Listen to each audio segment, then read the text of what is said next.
দর্শক আসলে ওনাদের আসলে বলার কিছুই নাই, ইলেকশন সামনে, ভোট তাদের পছন্দ মতোই যে কোনো একজনকে দিবে, গোপন ব্যক্তিকে, কিন্তু তারা এখনই বলতে চাচ্ছে না সেই ভোটটি আসলে তারা কাদেরকে দিবে, শাপলাকলিকে দিবে না বিএনপির কোনো প্রার্থীকে দিবে। তারা তাদের ভোটটা তাদের পছন্দ মতোই নির্ধারণ করে তারা ব্যালটে দিবে, বাট এখনই তারা নির্ধারণ করে কিছুই বলতে পারছে না যে তারা কাকে ভোটটা দিবে।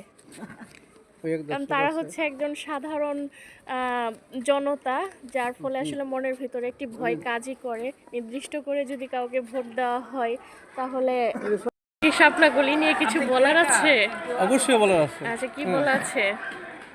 শাপলাকলি যদিও এই প্রজন্ম নতুন,